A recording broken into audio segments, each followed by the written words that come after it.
Joining me now from Washington, D.C., owner-operator of Truong Rehabilitation Center for Regenerative Cell Therapy and Daily Ledger contributor, Dr. Ann Truong, M.D. Doctor, are you in favor of what they're talking about right now? And again, this has not been issued officially from the White House or from the CDC or anyone, but Dr. Fauci has floated what amounts to a 14-day shutdown of the United States of America. Is that something that we need to seriously look at this point? Well, I think he's looking at it from the perspective of not overwhelming our hospital system. Because if the hospital system cannot handle all at once a lot of people that needs critical care, because currently in the U.S. we have about a little more than 100,000 ICU beds, and we don't have a lot of isolation room.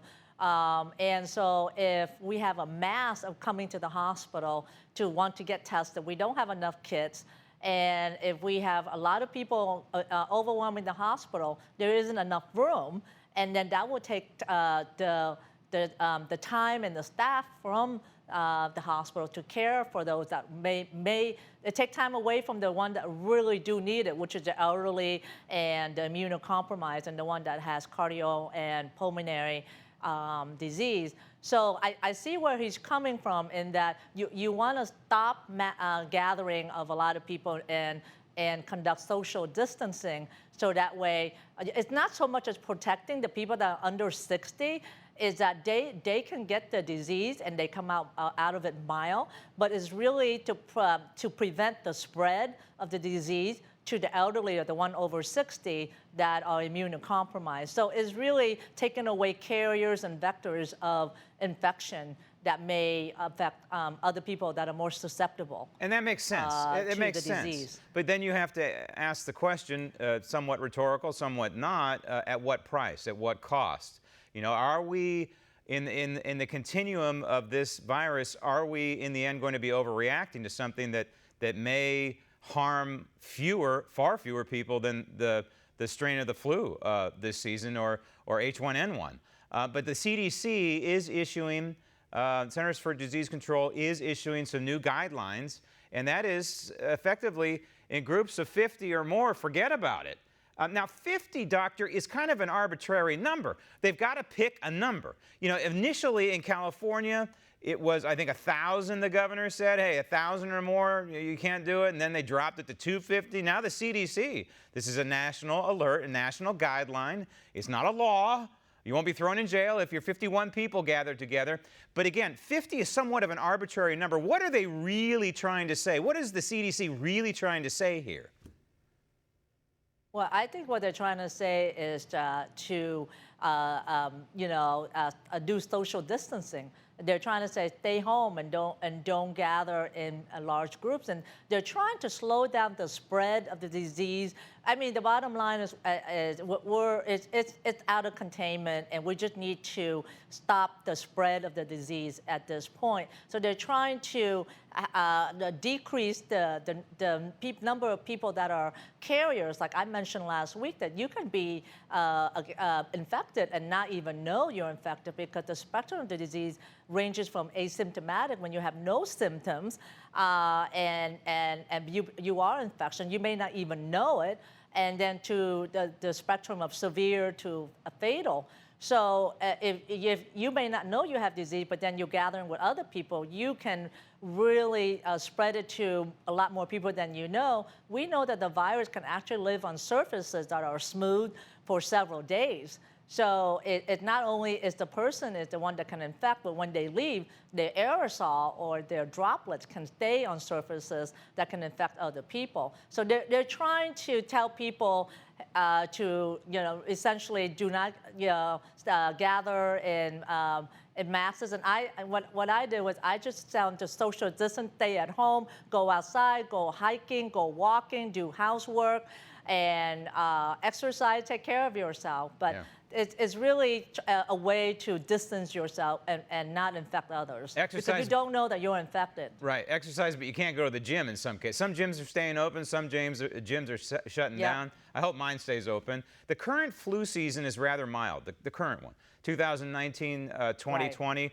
32 million cases thus far, 18,000 dead. The previous flu season, 61,000 dead. You just mentioned that many people, in this case with corona, so I'm trying to compare here the flu and other viruses to corona. You just mentioned that a lot of people can walk around asymptomatic, right?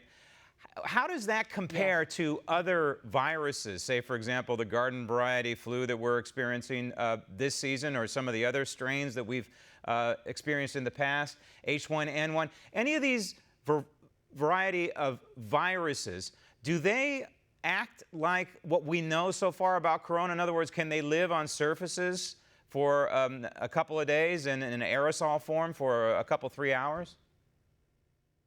Well, that's a good question. The thing that's concerning about corona is that it's new and it mutated since the beginning of the year. And we're still finding out about it as compared to, the viruses H1N1 or swine flu in the past. And as you know, swine flu kills a lot more people. Yep. So the concern about this is that it's new. We're still trying to find out what is its characteristics and how long it lived. But it's just that we just don't know. There's a lot of unknown, too. I also want to bring up the fact that, that the cases in the U.S. may be different in the case in the world as well, because the U.S. food and nutrition, everything may be different, and we have a different nutrition and exercise and lifestyle. So the way we respond to the disease and its manifestation may be a little bit different than people versus in China, in Japan, or Italy. So we just have to wait and see how the course goes. But we know that there are a lot more people that are infected, and we just don't know. Because right now, we don't have enough kit to test everyone. I talked to my colleagues in the ER of nearby and far away. There's not enough kits available to test everyone. So they have to turn people down that go to the ER and wants to get tested that do not meet the criteria for person under interest. And they often tell, my colleague tells me, if you have symptoms of even of a fever and a cough, isolate yourself and just presume that you may have it. If you're under 60, the symptoms are mild. You're going to get over this. Yeah, there's good things about corona is that we know that there's 80% of the cases are mild, right, and that there are about 13 times more cure rate than death rate. Right. So that's good, and that we're working on, and that we now have a test to kit, and we're working on more tests to test the more kits to test this faster. So there's a lot of movement to really recognize this. But like I said, there are probably more cases than we know of people just self-quarantining right now that do have the symptoms. Where I'm at, 5 miles from my office, there's 2 positive cases already, right. Locally where I'm at. And South Korea might be the model here, and the way they handle it. And it seems like the United States is kind of following the South Korea model. They took some draconian measures that we haven't taken yet, but we appear to be on that glide path.